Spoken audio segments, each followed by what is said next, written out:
It's your boy Superman 2000. I'm in the fight chair.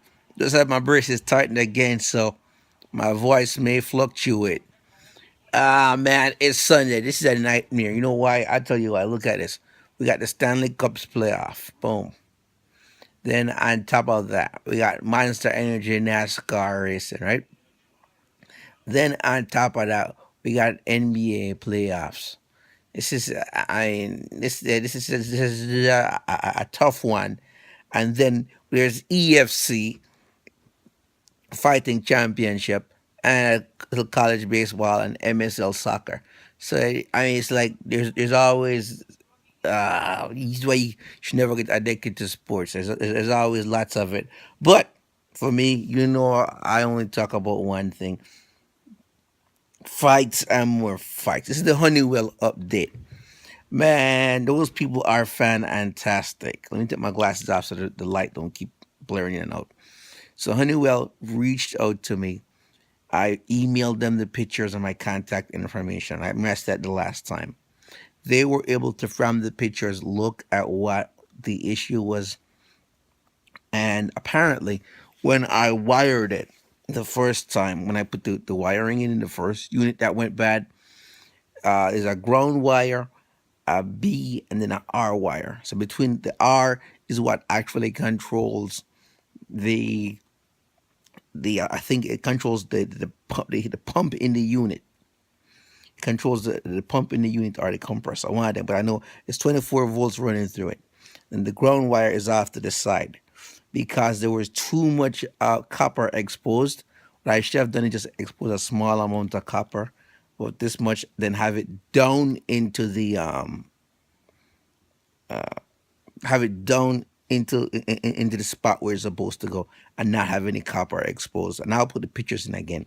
So because the copper was exposed, apparently spark jumped across that small gap just like that with two wires. The 24-volt spark jumped across, burned the ground out, and then short the unit out. But fortunately, there was a trip switch inside my pump, my unit downstairs that tripped in and prevented the transformer from being blown out.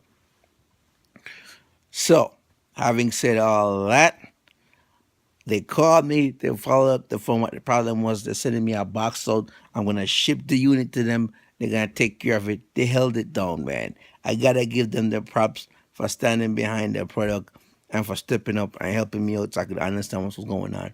So if you're ever installing one of those thermostats, please, please, please make sure that there is no raw wire exposed. And make sure it's all done. The only raw wire exposed is what's supposed to be in contact with the small metal brackets inside the white part of the unit. I know you guys probably saying to me, you probably saying to yourself, "Well, I don't have I don't have something like that in my hand. Could you walk me through it?" So I'm gonna get up here. Can I get up? Can I make it up? Yeah, I'm not that old and in bad shape. Let me get up here. I'm gonna walk over here to the fridge. I'm gonna grab the unit. Then I'm gonna walk back. Where's it?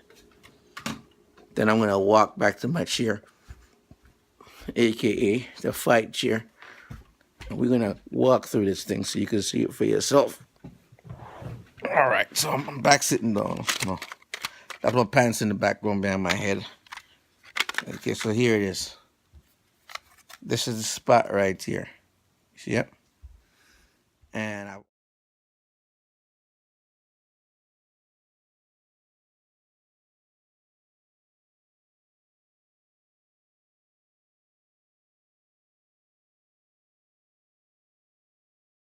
because the two raw wires was too close together, so the spark jumped across, and then it got burnt out. What should have happened is that no raw wire is supposed to be left exposed. Everything that's expressed as raw is supposed to, the open wire is supposed to be down inside here, not any, no copper is supposed to be exposed up here.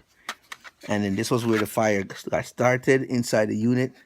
But fortunately, the good people at Honeywell, they make their products so good that the fire was contained inside the unit itself. I'm not sure what type of composite plastic this was, but it actually worked to contain the damage, so there was no like great burn up of fire in my house, and this didn't go back up into the wall or catch onto the insulation inside the drywall or anything like that. Even though it's fiberglass, so it's not flammable, so I didn't anticipate that it would create a fire. But you know what I mean.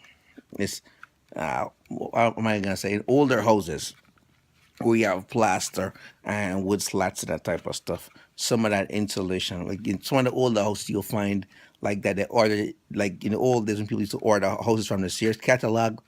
What they do while they were building it to save money and insulation costs, they would gather up newspapers and boxes and stuff the wall over time to save money. This was in the old days, and they put the slats on and then the plaster. So some of those older homes that you work on, are still in existence where they haven't completely gutted the walls and that type of stuff, and the owner just waiting to replace a thermostat.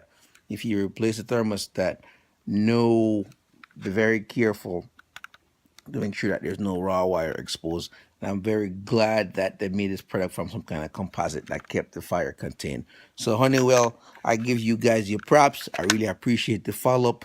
Good turnaround. I could be more happier than I am with the product. And that's why my generator, my backup generator that we use, because we live out deep in the woods, sometimes we lose power.